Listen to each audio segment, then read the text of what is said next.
Moving on now to our lead story of today. I know that everybody is talking about mandirs and temples today, but we're not.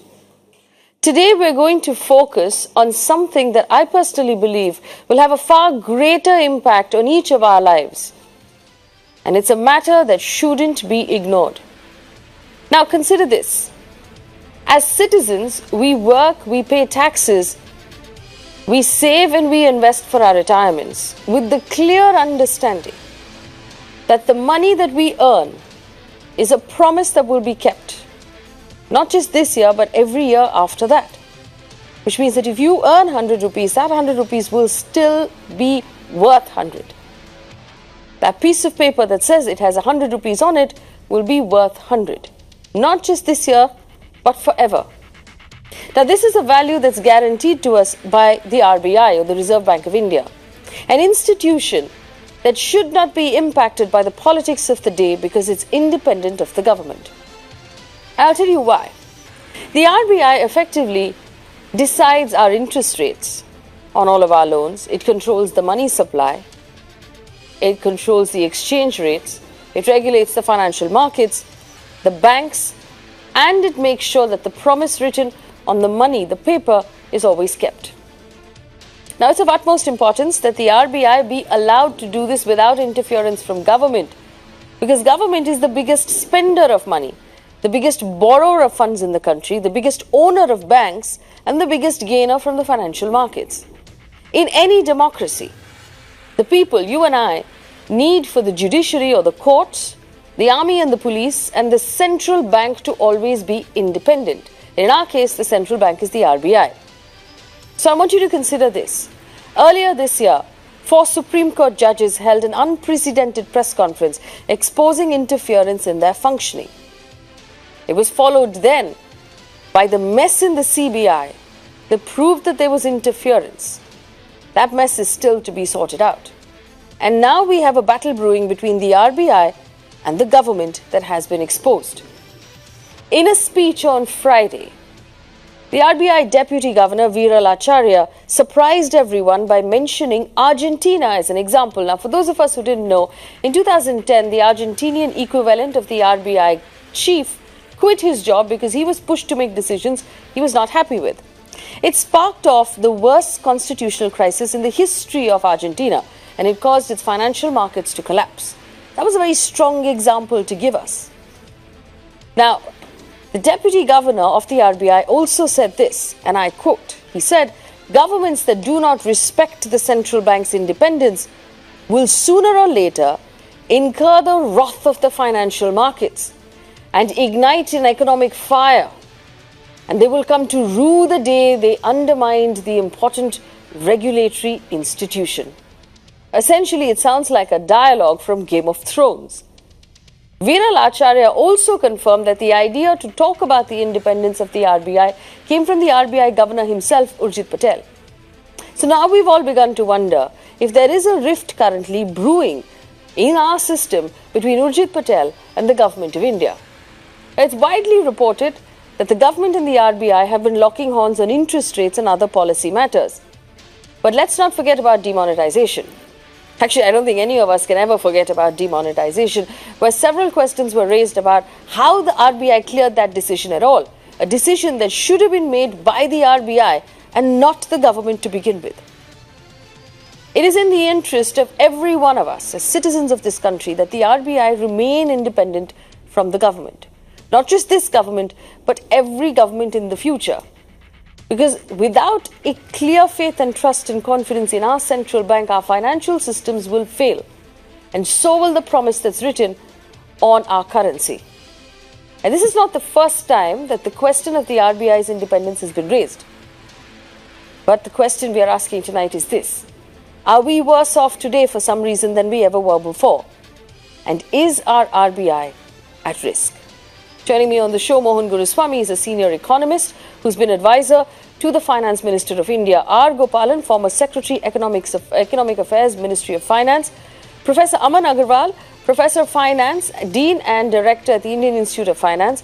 Vipin Malik, former Director of the RBI. And Gopal Agarwal, for the BJP.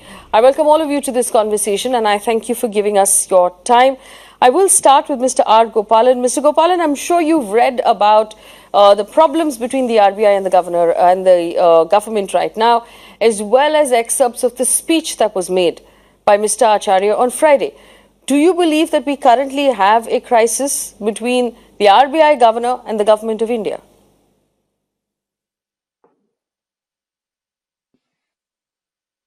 Well, it's a very difficult one-word answer. Tensions have been brewing between government and the RBI over a number of issues in the past, couple of years. You have identified some of them. There were issues relating to February 12 circular, the PNB crisis issue. There was a dividend payment problem that came about. The power sector NPA recognition, how to treat it differently from the government.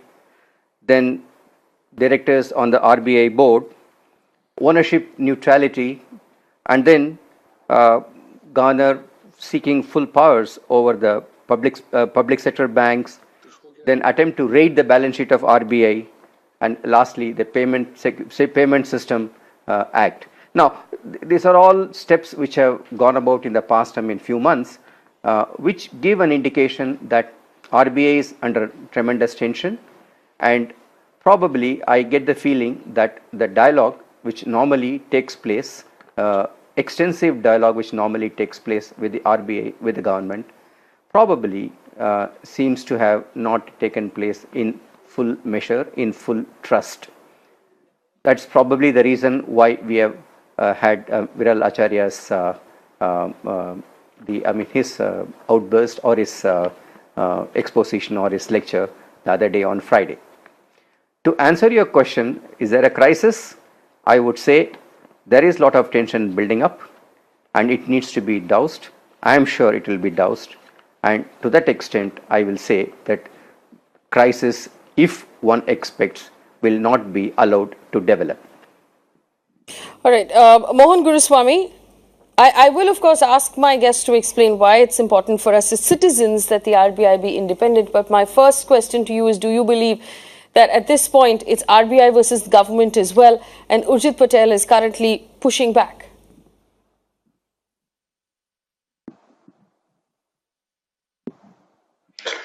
Well, you see, at the best of times, there is always a tension between the government and the RBI. The government is focused on growth and the RBI is focused on inflation. And sometimes, they conflict with each other, the goals. So there is always a tension. Government wants lower interest rates and the RBI wants higher interest rates. So, it goes on. But the RBI has to be independent, autonomous, but it cannot be oblivious of the government. There is a fine relationship, a nuanced relationship, which both sides have to maintain. It's maintained by an elaborate show of respect and concern for each other.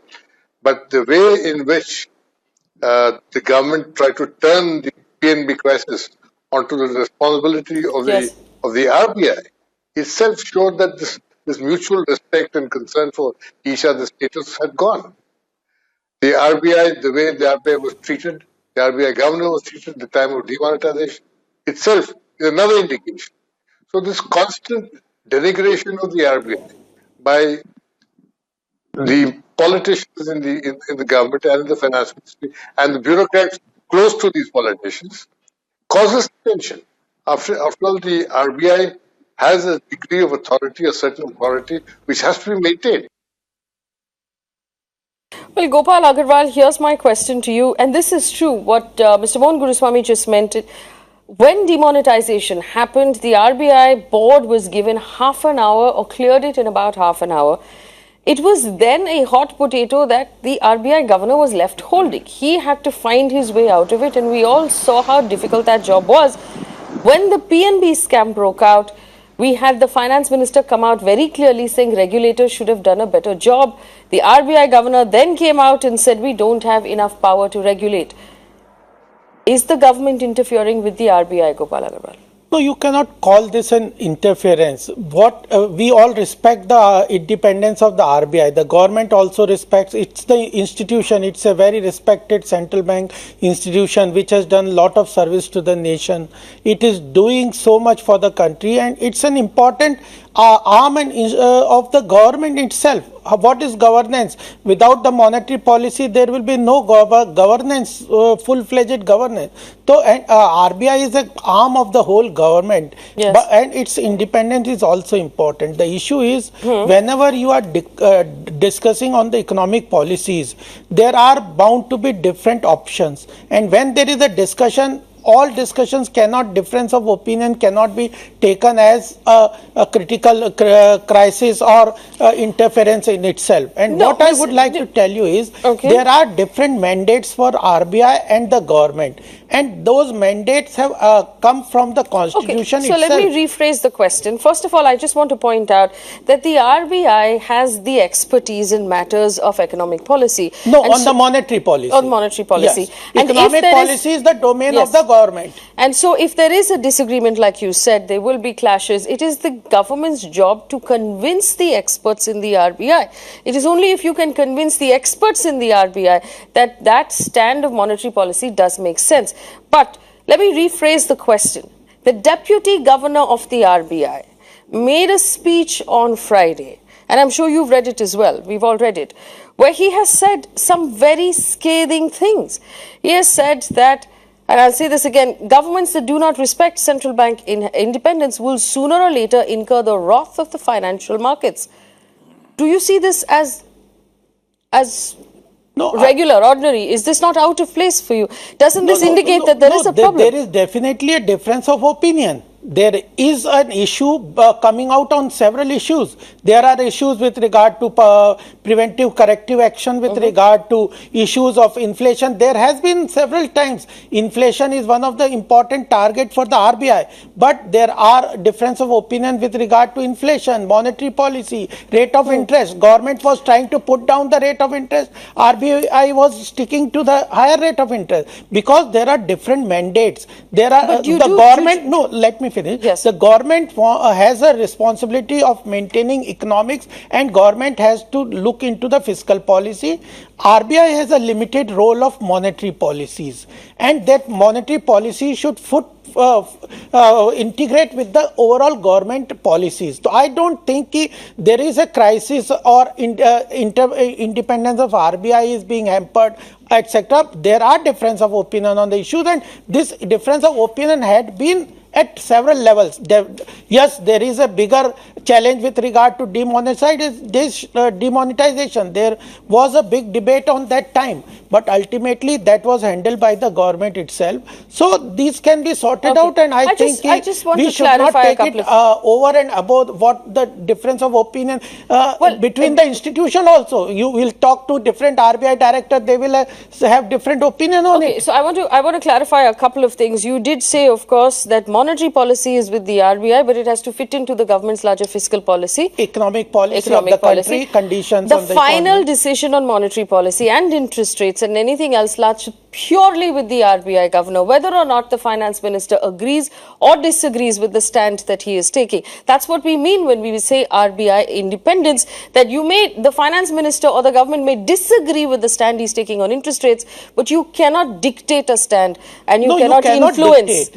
You cannot dictate, but you can debate and discuss. You can show your difference of opinion. If there is, what the finance secretary has also said that there are issues with regard to PCA, but ultimately on PCA and other things, the RBI will have its say. Let me bring in the rest of the panel. Mr. Gopalan, I want to take this back to you. There's always been a difference of opinion between government and RBI, but if that difference of opinion results in the deputy governor making the kind of speech he made on Friday, where he also specified that the idea behind this speech came from the RBI governor himself, is it possible that the difference of opinion at this point has gotten worse than it should be? That the situation might slightly be out of hand?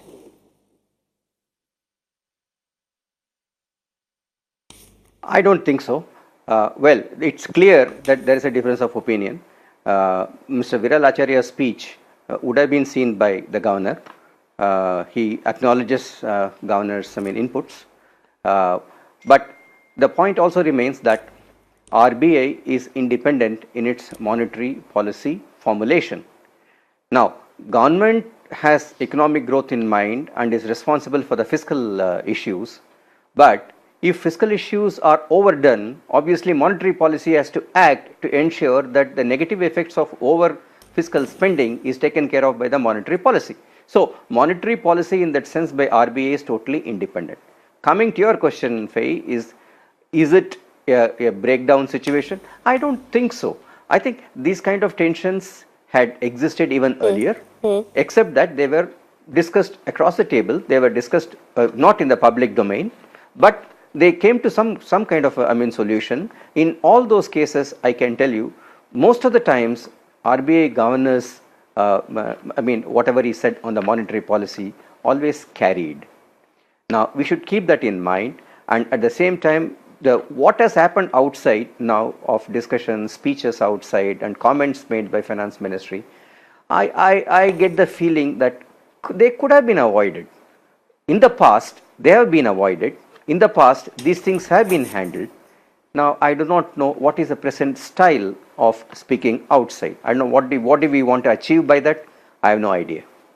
In fact, let me take the question also to Mr. Vipin Malik, former director of the RBI. Comments made by the finance minister range from basically saying that the country is taller than any regulator, and we've seen these public comments, quite rightly, like R. Gopalan said, have been made over the last several months. Demonetization onwards, a lot of this laundry has been aired in public. Mr. Vipin Malik, do you feel, given everything that has been going on, regulators cannot talk to stakeholders? Arun Jaitley, the finance minister, this is a statement that came from him as well. Do you believe that there is a crisis brewing?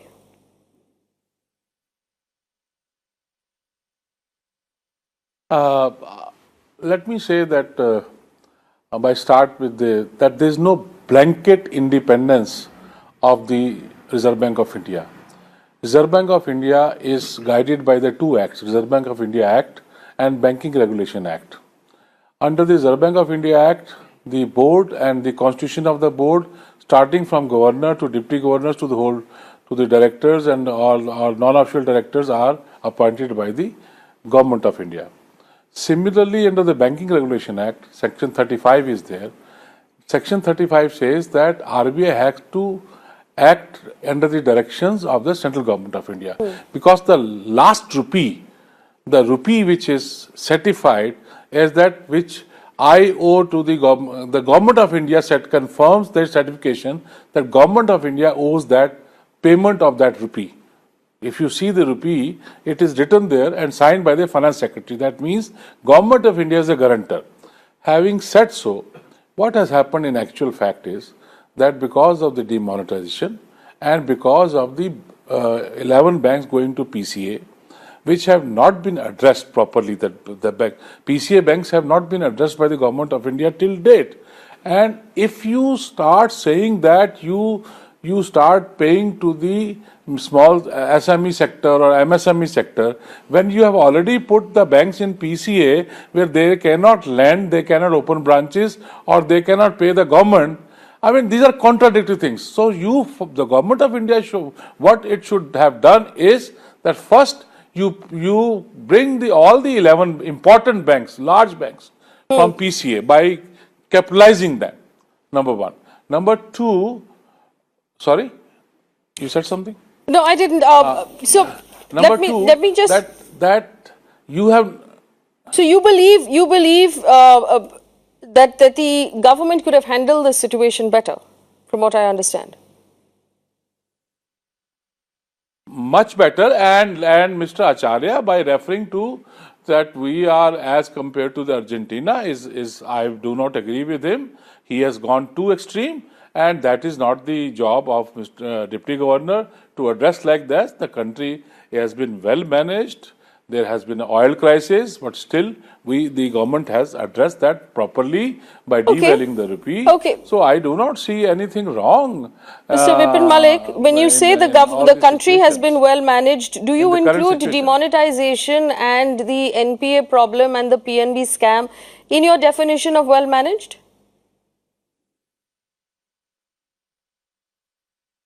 Well, so far as demonetization is concerned, to my mind, it was a decision which, in my opinion, was not correct decision, and that should not have been done without deliberations.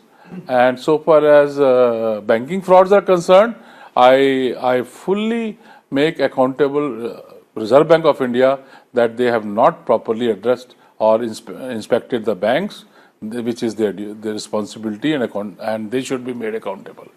So far as the demonetization is concerned, what I heard is that half an hour before the cabinet took a decision and the board was there and they endorsed whatever the cabinet decision was. That was totally wrong, and that was totally I mean, there was no working behind that. That could have seen. So from Mr. the Malik, lines in your mind, or then, from the is that an banking, RBI that is truly the whole independent? country was put into situation. Is that an RBI that is truly independent? A board that decides based on what the cabinet has told them in half an hour without deliberation? RBI is not independent. Who says that RBI is independent? I have told you that RBI is not independent, because banking regulation and the RBI Act itself say from the board to the directions of the Reserve Bank of India of the Government of India under Section 35. Who says RBI is independent? RBI is not Shouldn't independent the at all. RBI... Okay, let me rephrase the question, Mr. Malik. If you believe that demonetization was a bad decision, shouldn't it have been the RBI to have stopped that decision? Currency very bad decision. is in the purview of the RBI. They should. The very fact they have to issue 74 circulars after demonetization shows that it was not addressed properly. They issued 74 circulars on demonetization. You see, RBI is not like Supreme Court of India or Election Commission of India. They are independent, not the Reserve Bank of India. And nor any country has given that much of liberty to the central banks to run their own banking system. No, all central banks are guided and controlled by the governments, and which is the case here. So let me just rephrase. One second, Mr. Bipin Malik, forgive me for interrupting you, but I'm quoting at this point. Strong governments always can go wrong. Okay, I'm quoting at this point an article or an essay written by Mr. Y.V. Reddy, former governor of the RBI, who's also been very vocal on the matter of independence. He said the RBI should be independent for consistency, first of all, because successive governments change every 4 years. They cannot maintain consistency in policy. The RBI doesn't go anywhere. The RBI maintains consistency. He also says that successive governments the political cycles don't match the business cycles. Governments make decisions based on political cycles. When is the next election coming? Has the last election gone well? RBI does not match those cycles. He also says that the reasons and the various areas of independence should be in manning and choosing personnel, which should not be influenced by politics, in capital policy and borrowing, and of course in larger policy statements, which we've seen in these particular areas. The government and the RBI have clashed. The specific cases are the PNB and of course PNB scam of Nirav Modi, and of course demonetization, and there are 10 others that were listed by the Times of India this morning. One more voice on our panel, Professor Aman Agarwal. Professor Agarwal, do you see a problem right now between the RBI governor and the government? In a democracy, yes. All right. Vipin Malik, go ahead. In a democracy, it's a government who is accountable, not the Reserve Bank of India. In a democracy, in where there is elections coming on, it is the government which is accountable, and RBI is not elected through the Fair enough. Absolutely, Mr. Vipin Malik, I understand what you're saying. The government is accountable to the people. The RBI has been appointed. Now, the reason why RBI staff is appointed and not elected is because they are not influenced by elections, and they are able to maintain a policy that is consistent over several years and does not change per election, which is why it's important to have both. So that's my answer to you, but I do want to bring in Professor Aman Agarwal. Professor Agarwal, do you believe we have a problem? Now, the issue of the central bank and the government being always in a toss, it's been there world over. It's not something which is a new issue, whether it is within the country for the last 30-40 years or it's overseas. We've seen that kind of issues coming up.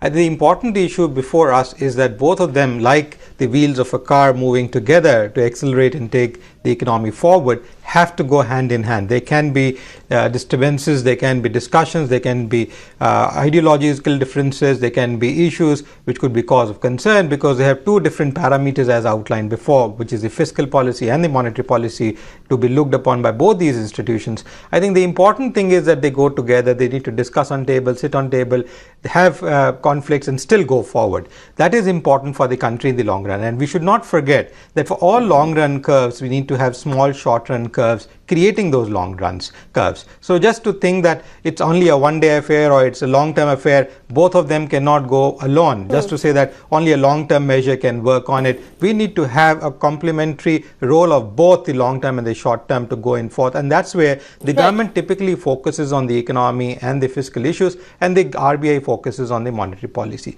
Now we are going too much into depth in terms of debating on what the Deputy Governor has been saying. I think it's an issue between the government which can be resolved. We have seen that happen in the previous government, we've seen that happen in the previous governments, and I think it's not something which is creating a big problem. Please note that we have fairly good amount of economic robust, we have fairly good amount of deposits with the central bank, we have been able to manage the balance sheet, we've been able to contain the currency crisis which we are going through in terms of falling rupee.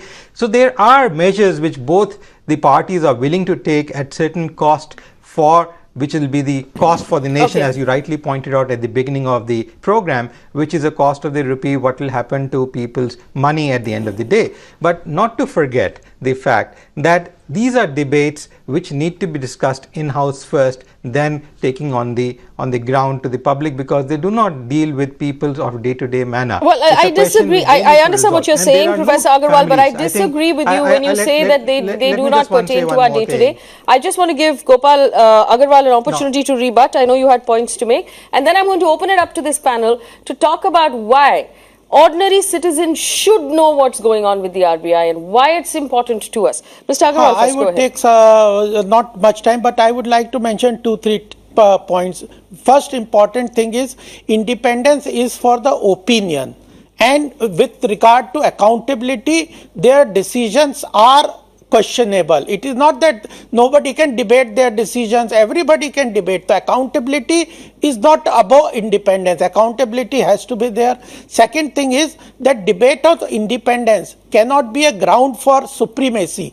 You cannot say RBI is not independent, therefore it is supreme, therefore it is not independent. These are not counterproductive. You cannot debate on independence for supremacy of the institution. It has to be part of the overall economic policy of the country. That's very important, and therefore there are issues you have mentioned. There are difference of opinion. I would myself would like to mention there are issues with regard to NPA recognition, currency in circulation, MCP which is controlling the inflation, then system of payment regulator.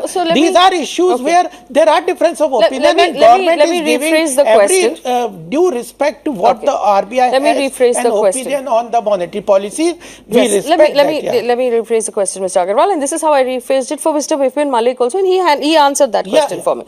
Now, we understand that the RBI was given half an hour to clear the decision of demonetization after the cabinet made it. Now, the decision to demonetize currency should ideally should have come from the RBI, because currency is in the sole purview of the RBI, as you said yourself.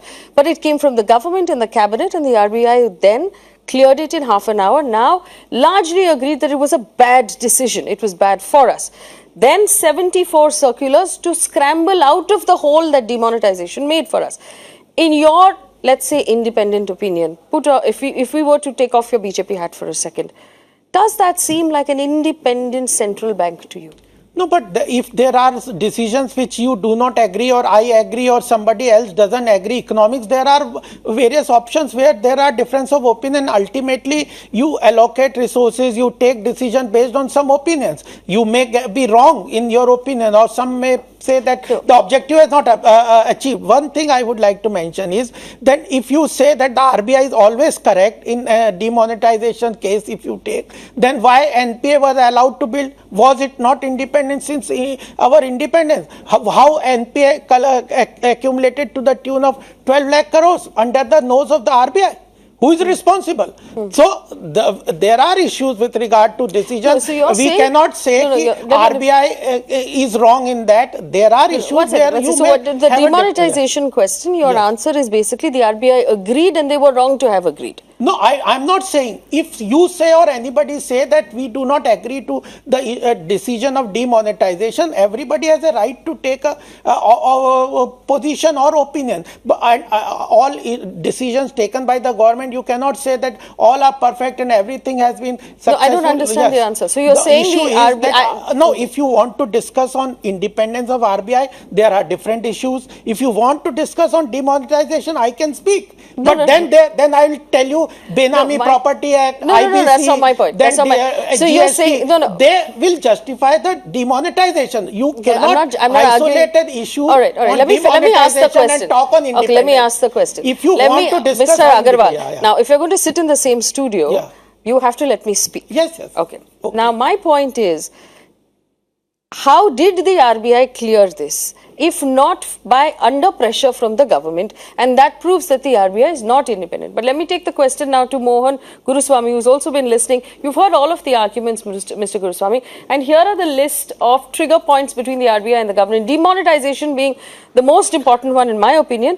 They're battling I'm sure you did. They're battling over growth and inflation. They're battling over cleanup of NBAs. They're battling over balance sheets of the RBI.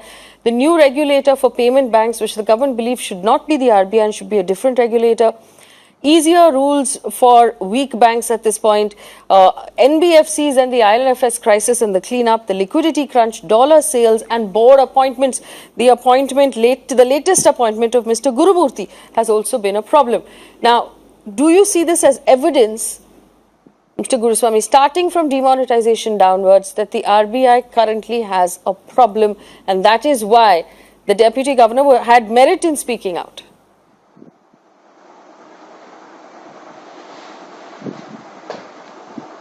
Well, before that, I would like to say that the RBI does not control the banks. It only sends warnings to them, cautionaries. It's the Department of Banking which controls the banks. They control the day-to-day activities, they control the appointments, they control promotions, they control everything. And they are the owners of the bank. And it is their responsibility to see that their banks are behaving responsibly and not give money to all and sundry at the behest of politicians, which is what the banks have been doing traditionally. It's not BJP or Congress. It's been like that for a long time now. This is how the NPAs got piled up. And without the regulatory mechanisms, they kept giving money to power plants, and so they were stuck. If they had listened to the RBI, maybe they wouldn't have been in this position. But there is a tendency for the banking department to operate separately, the finance ministry to operate through the banking department, and then the RBI to be kept out. But the RBI has been isolated by this government in the manner in which this board was treated by the government. They gave them half an hour, they took away the mobile phones, they put them in a room, locked the door up and said, now wait. The Prime Minister got an important announcement to make. And they only rubber stamped it. At that stage, mind you, the previous RBI governor had made some comments about not having demonetization not being particularly good for us at this stage. But this new RBI governor was hustled into it. He was new in the job, he was just a few weeks there, and he didn't know what was happening. Now he is fighting back, he now knows what's happening and what shouldn't be done and what should be done, which is very important. Veil Modi the other day said, the government plays T20 cricket, we pay 5-day tests. And that's a huge statement. That is, this government is playing a short game. That's for tomorrow, for elections and for some gain or the other. And the RBI plays a long-term game, which is slow and steady and cautious. But RBI has to act. Now, Raghuram Rajan had told the state governments, you can't give away farm wave loaners. It's not your money. It's our money. It's the bank's money. So unless you make provisions for it, you can't give it. It brings them into conflict with the politicians. Central government announced farm waivers. They say no. Now, so there is always this tension. And you've got to manage this by discussion with the RBI. You cannot give it, put a gun at his head and say, do it or we'll lock you up in a room. Now, that is not the way to behave with the RBI, and I think there's a problem here about the way this government has behaved with the RBI, the way this finance minister talks about the RBI. He holds them responsible for Punjab National Bank. Then who was smoozing with whom in Davos? And who was calling somebody Bhaiya in front of all the banking community? So these things do count. And the government has to be sensitive to this, which is why RBI governors, to the extent I saw, were always accorded a great deal of respect. You know, the finance minister would not see him on his table, but would receive him at the sofa, where they would sit side by side and talk. Now that is the kind of relationship which you should have with the RBI governor. You got to meet with his approval. He is the man who, you know, will give you past strictures and will tell you what to do and what not to do. And you got to treat him as that, as somebody who has more information, has better information at best of times. So I think there is a problem. Yes. And I think this problem of temperament, Mr. Jaitley tends to be a lawyer, wants to score debating points, you know, whereas actually you should be looking at things entirely different. You don't score debating points with institutions. You work with them. Well, I have this question to ask the panel. Now, in this year, we've seen the Supreme Court come out and talk about its problems of independence. We've seen what has played out with the CBI. We've seen the IB get involved. We see the RAW get involved in the FIR that has been filed in the CBI. And now we're talking about the RBI. Are our institutions under threat? Is this something we should be worried about, because there is a pattern developing? Mr. Guruswamy, I saw your hand go up, and then I give you an opportunity to respond. Mr. Guruswamy, go ahead. Yeah, very clearly there is a huge problem. Look at the way the CBI was treated the other day. It was ringed by constables and inspectors of the IB. Everybody was locked in. CBI chief was asked to go when the government it has to be done through the CVC, and you know to prevent the CBI, you know, and who put these officers in? When the director of the CBI didn't want a particular officer, the government insisted on it. And you can't do that with institutions. CBI is meant to be independent, meant to always also keep a watch on the government. Because malfeasances take place in government, corruption takes place in government. It's the CBI's job to look at it. You can't tamper with it, you can't meddle around with it, and they meddle with it. You also do it with other institutions. You do it and you say that, you know, I have the mandate to do these things. Today, you saw the minister, the cabinet saying he doesn't agree with the Supreme Court's decision, and he says, you know, they will have to pay a high price for it. Now, how can you be in the government and say such things? Absolutely. Hiraj Singh said that. I just want to point out one more piece of information. Is the government reprimanded him? Yes. You know, nothing. So all institutions are under assault. I just want to point out another piece of information, which is when that 5 p.m. meeting happened on the 8th of November, apparently there were 10 vacancies on the RBI board, and this is another point that the various institutions have complained about. The Supreme Court, for example, has talked about how judges don't get appointed on time, and that is also a handle of pressure. But Gopal Agarwal wanted to respond. Please go ahead, Mr. Agarwal. I would like to tell is that how do you define independence? You define independence by giving them institutions to sort out their differences themselves. You don't preempt. You see, you are talking of judiciary. There is a big difference between the appointment of judges through collegium or the process of even the parliament had passed that bill, but the Supreme Court rejected. What the government did, we said that we have a difference of opinion with the judiciary, but where the crisis developed, the government led the resolution into that institution, and now that has been resolved. This is the way government takes decision. If you want, the government should preempt, interfere into decisions. I'll tell you what I want. Whoever are telling this, that why they want the government to interfere into the differences between if you are talking of CBI, there is a difference between the two officers. Let me tell you something, Mr. Gopal Agarwal. No, one second. Let me make my argument clear. You said, if you want the government to do this, I'll tell you what I don't want. As a citizen of this country, I don't want 4 judges of the Supreme Court. Now the current sitting CJI included 4 judges of the Supreme Court holding an unprecedented press conference talking about the fact that their methods in the Supreme Court functioning are currently being interfered with. I don't want to wake up in the morning and read in the paper or watch on television that the CBI headquarters is being raided by the CBI. That the CBI officer number 1, number 2 and number 3 are facing corruption charges at this point. That the IB, which is the Intelligence Bureau, which should be collecting intelligence for national security and other purposes, is currently been caught snooping outside the CBI number 1's house. This basically points to political interference. I don't want the Deputy Governor of the RBI making a speech using Argentina as an example, because my life savings are in my PF that I will not get for another 20 years. I want the RBI to be independent so that political decisions don't affect my PF and don't affect my earnings and don't affect my life savings. So that is what I want. I also want that ideal situation, but is that ideal situation has developed over the years in the country? All institutions, there are problems. Why has it all happened this year? No, I tell you, every time there was big difference between the RBI and government several times. Mr. I tell you, no, let me finish. Okay, let's the finish issue is that when you talk of NPA, you forget that there was inefficiency in the management. Where this account happened, how this happened, and even if you in the court, still we have differences with regard to appointment. But how do you if you want an ideal situation, nothing to come out there, that cannot happen in a democracy. In the democracy, various institutions balance each other. CBI will have a difference. If the government will not take sides with anybody in CVC, and judicial process has been involved we'll allow Vipin Malik has a point. Just 10 more seconds. The issue is, this is the way democracy functions, and independence is defined the way Vipin Malik, I'm running out of time. Vipin Malik, no preempting by the government. Vipin Malik, please go ahead. Can I? You see, I think Mr. Acharya has preempted something.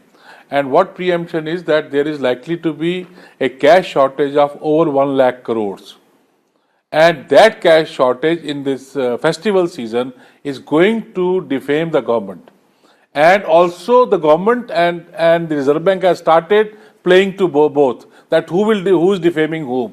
So that is very important. It's a very Acharya statement at this stage. Saying all this, to me, has a lot of meaning. It's basically a cash shortage, and 11 banks not coming out of the PCA. So you will see the election in the election year, things will go further bad and bad and bad. That's actually a scary picture to pray. No, I don't think. One second, Mr. Gopalan hasn't spoken for a while. He's been listening very patiently. Mr. Gopalan, what is your reaction to what Mr. Malik just said, that there will be a cash shortage, and this perhaps was a preemption of that cash shortage?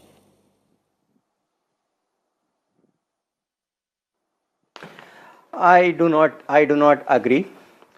I get the impression that this is an ongoing tension which is going on. Probably came out for the simple reason that the levels of tolerance among both the institutions was going down significantly, and that's the reason why people started talking outside. Mr. Gopalan. As far as the liquidity issue is concerned, it's an issue today. Yeah. Mr. Gopalan, the question, I mean, if tensions were rising, and depending on what everybody has said, the RBI and the government of India have always had some friction. Why did it reach the point where patience wore thin and someone actually came out and spoke in public?